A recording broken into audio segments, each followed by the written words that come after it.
ऐसा कहा जाता है कि किसी के द्वारा आपका किया गया सबसे बुरा अपमान करने वाले के लिए केवल क्षणिक मनोरंजन हो सकता है। सभी को नमस्कार। हमेशा की तरह आज मैं एक नई और ज्ञानवर्धक कहानी लेकर आया हूँ। कहानी को अच्छे से सोचें और कल्पना करें, तभी आप इसके अर्थ को स्पष्ट रूप से समझ सकेंगे।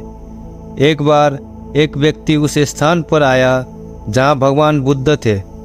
वो व्यक्ति बहुत अहंकारी और घमंडी था। उस व्यक्ति ने बुद्ध से कहा, गुरु, अगर कोई मेरा अपमान करता है तो मुझे क्या करना चाहिए? मानो अगर कोई मेरा अपमान करता है तो क्या मुझे उसका अपमान करना चाहिए या कोई और कदम उठाना चाहिए? गुरु, कृपया मुझे इसके बारे में बताएं। बुद्ध ने उस समय उसे उत्तर देना उचित नहीं समझा। तब बुद्ध ने उस व्यक्ति को 2 दिन उनके आश्रम में रुकने की सलाह दी। उस व्यक्ति ने भी स्वीकार कर लिया। फिर वह व्यक्ति 2 दिनों तक बुद्ध के आश्रम में रुका। उन 2 दिनों में गौतम बुद्ध ने उस आदमी का सारा व्यवहार देख लिया था, सभी व्यवहार, सभी आचरण देख लिया था। तब बुद्ध को उस व्यक्ति का असली स्वरूप समझ में आया और 2 दिन बाद उस व्यक्ति ने बुद्ध से कहा, गुरु, आपने मुझे आश्रम में रहने के लिए कहा, लेकिन आपने मेरे प्रश्न का उत्तर नहीं दिया। गुरु ने उस आदमी को यह कहना उतना उचित नहीं समझा कि तुम ऐसे हो, तुम वैसे हो। वो आदमी अहंकारी था, वो आदमी घमंडी था, इसलिए बुद्ध ने उसे सीधे बताना उचित नहीं समझा। बुद्ध ने उस आदमी को अच्छी तरह से एक कहानी सुनाकर अच्छे से पाठ सिखाने के बारे में सोचा। फिर बुद्ध ने उस आदमी को एक कहानी सुनानी शुरू की। बुद्ध कहते हैं, एक बार की बात है, एक गांव में एक बौद्ध भिक्षु आए हुए थे। उस गांव में एक बहुत अमीर व्यापारी रहता था। व्यापारी के पास अथाह संपत्ति थी, जैसे चाहे लगा सकता था, जैसे चाहे खा सकता था। गांव के सभी लोग उसका आदर करते थे, यहाँ तक कि व्यापारी भी अपना व्यापार बहुत अच्छे से चलाता था और उसकी व्यापार खूब फलता फूलता था।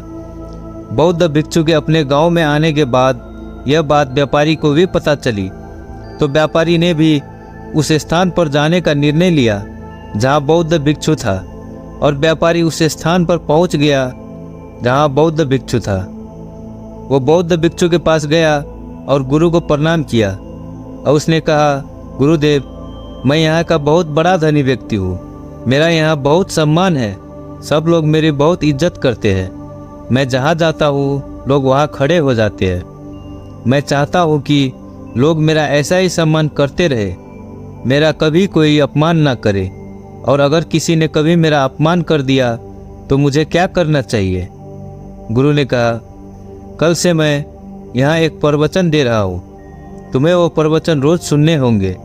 पूरे 10 दिन यहाँ मैं प्रवचन दूंगा। अगर तुमने 10 के 10 दिन प्रवचन सुन लिए तो फिर तुम्हारा कोई अपमान ना कर सकेगा। व्यक्ति ने कहा, जी गुरुदेव, जैसा आप कहे मैं बिल्कुल वैसा ही करूँगा और पूरे 10 दिन आऊँगा और आपका हर प्रवचन बड़े ध्यान से सुनूंगा। गुरु ने अगले दिन से प्रवचन देना शुरू कर दिया।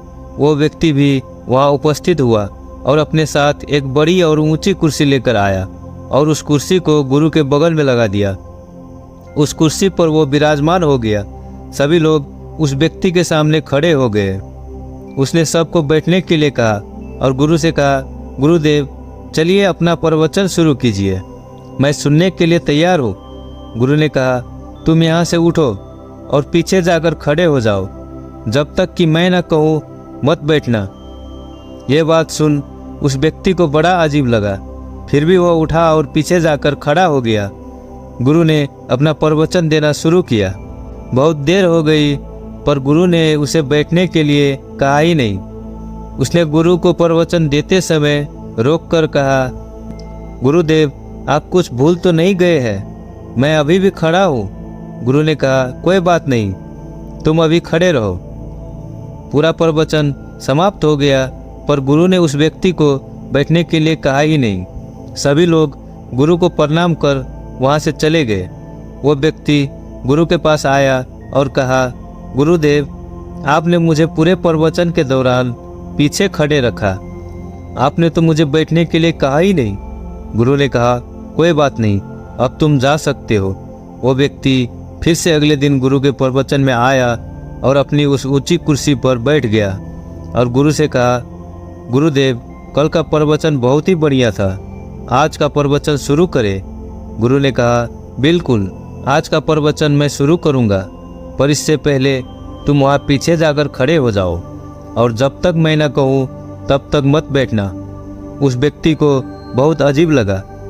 इतने सारे लोगों के सामने जो लोग उसका इतना सम्मान करते हैं कि इसके आते ही खड़े हो जाते हैं, वो सब लोग बैठे रहे और वो पीछे खड़ा रहे।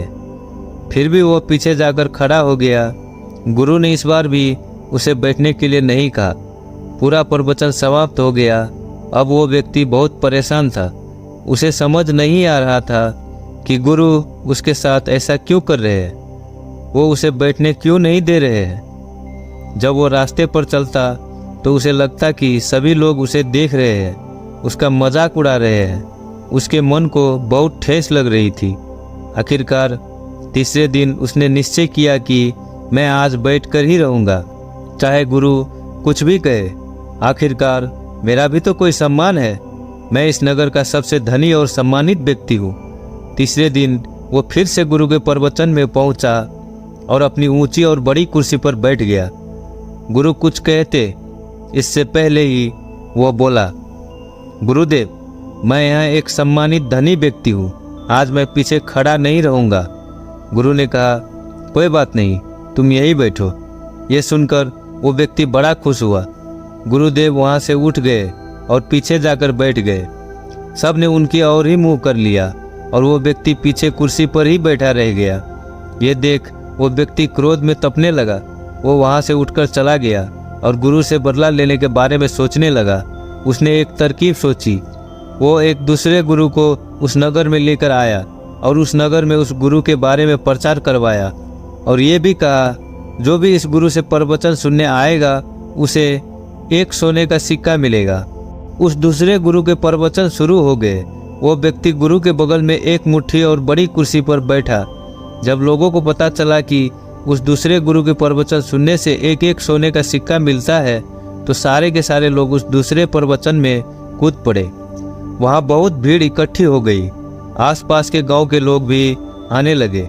वो व्यक्ति भी सीना चौड़ा करके हर एक व्यक्ति को एक एक सोने का सिक्का बांटता। वो सभी लोग उस व्यक्ति की जय जयकार करते। वो दूसरा गुरु भी उस व्यक्ति की प्रशंसा करता। सब कुछ बहुत अच्छा हो रहा था। 9 दिन गुजर चुके थे। उस व्यक्ति ने सोचा, उस गुरु के भी हाल चल के देख लेता हूँ, इसने मेरा अपमान किया था। वो उन गुरु के पास पहुँचा तो देखा कि गुरु आज भी प्रवचन दे रहे थे। उनके सामने दूर पीछे एक व्यक्ति खड़ा था और वो केवल उस व्यक्ति को ही प्रवचन दे रहे थे। वहाँ कोई और नहीं था और वो व्यक्ति बहुत शांति से गुरु का प्रवचन सुन रहा था। वो धनी व्यक्ति गुरु के पास पहुँचा और कहा, क्यों गुरुदेव, मुझे अपने पास कुर्सी पर नहीं बैठने दिया था ना आपने? अब मैं आपसे भी बड़े गुरु के पास उनके साथ बैठा हूँ। सभी लोग उनके प्रवचन सुनने आ रहे हैं। सभी लोग मेरी जय जयकार कर रहे हैं। गुरु मुस्कुराए और गुरु ने कहा, जाओ अपनी जय जयकार करवाओ, मुझे अपना प्रवचन पूरा करना है। उस धनी व्यक्ति ने कहा, आप किसे प्रवचन दे रहे हैं? उस एक व्यक्ति को, और उसे भी वहाँ दूर खड़ा कर रखा है। मैं उसे भी अपने साथ ले जाऊंगा, फिर किसे प्रवचन देंगे? गुरु हंसे और गुरु ने कहा, ले जाओ। उस धनी व्यक्ति ने पीछे खड़े हुए व्यक्ति से कहा, चलो मेरे साथ, इनसे भी अच्छा प्रवचन मैं उन दूसरे गुरु से दिलवा रहा हूँ, और अगर तुम मेरे साथ चलोगे तो मैं तुम्हें एक नहीं 100 सोने के सिक्के दूंगा। उस व्यक्ति ने मना कर दिया।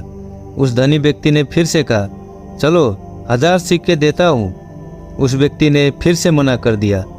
उस धनी व्यक्ति ने कहा, चलो यह सब छोड़ो, 10,000 सिक्के देता हूँ। उस व्यक्ति ने फिर से मना कर दिया। उस धनी व्यक्ति के अहंकार को ठेस पहुंच रही थी। उसने कहा, इतना दूंगा कि तुम्हारी 7 पुश्तें बैठकर खाएंगी।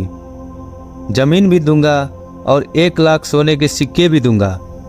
उस दूर खड़े व्यक्ति ने मना कर दिया और कहा, अगर तुम यहाँ से चले जाओगे तो जितना चाहोगे उतना धन दूंगा, जितनी जमीन कहोगे उतनी दूंगा, राज्य मांगोगे तो वो भी दे दूंगा। यह बात सुनकर उस धनी व्यक्ति को समझ में नहीं आया कि यह सामने खड़ा हुआ व्यक्ति कौन है। उसने गुरु से पूछा, गुरुदेव ये कौन है? गुरु ने कहा, यह है इस देश के राजा। उस धनी व्यक्ति ने ध्यान से देखा और राजा को पहचान लिया।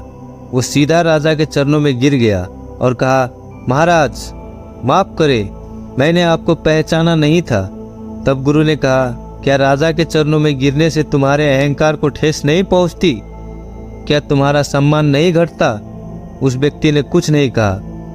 तब गुरु ने कहा, सुनो, जब तुम आए थे उसी दिन यह राजा भी मेरे पास आए थे।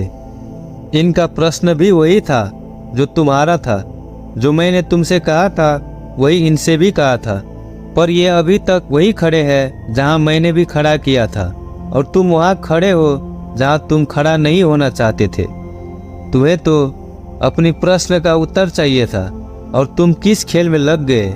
राजा ने कहा, मित्र, मैंने 9 दिनों में सीखा कि हमारा अपमान नहीं होता, हमारे पद का, हमारी प्रतिष्ठा का अपमान होता है। जब हम अपने आप को किसी बाहरी वस्तु से जोड़ लेते हैं तब हमारा अपमान होता है। मैं राजा हूँ तो मेरे चरणों में गिरने पर तुम्हें कोई आपत्ति नहीं है। कोई गरीब होगा तो उसके चरणों में तुम गिर ना सकोगे, और अगर गिर गए तो तुम्हारा पद और तुम्हारी प्रतिष्ठा तुम्हें अपमान का एहसास कराएगी। हमेशा अपने स्वाभिमान और अधिकार की रक्षा करो, अपने अहंकार की नहीं। जहाँ मौका मिले अपने अहंकार को टूट जाने दो। मैं यहाँ 9 दिनों से खड़ा हूँ और मेरा अहंकार तहस नहस हो गया है। मैं एक साधारण व्यक्ति बन गया हूँ जो एक राजा भी है। इससे पहले मैं एक राजा था जो एक असाधारण व्यक्ति था। इसी अहंकार के कारण मुझे छोटी छोटी बातों में भी अपना अपमान नजर आता था, जो आज नहीं है। यह सुनकर वो धनी व्यक्ति गुरु के चरणों में गिर गया और उसने गुरु से माफ़ी मांगी। भगवान बुद्ध द्वारा कथा सुनने के बाद वो आदमी जो 2 दिन पहले बुद्ध के आश्रम में आया था, जब एक कहानी से उसके सारे सवालों का जवाब स्पष्ट हो गया तो वो आदमी भी हैरान रह गया। धत तेरी, मैं भी मूर्ख हूँ। कहानी ने मुझे समझाया, कहानी ने मेरी वास्तविक स्थिति दिखाई। फिर उस व्यक्ति ने बुद्ध को धन्यवाद दिया और प्रणाम करके अपने घर चला गया। तो दोस्तों, आज की इस कहानी से आपने क्या सीखा? कृपया कमेंट करके हमें बताएं, और अगर आप इस चैनल पर नए हैं तो हमारे चैनल को सब्सक्राइब कर लें। मिलते हैं आपसे अगली वीडियो में, तब तक के लिए अपना ख्याल रखें।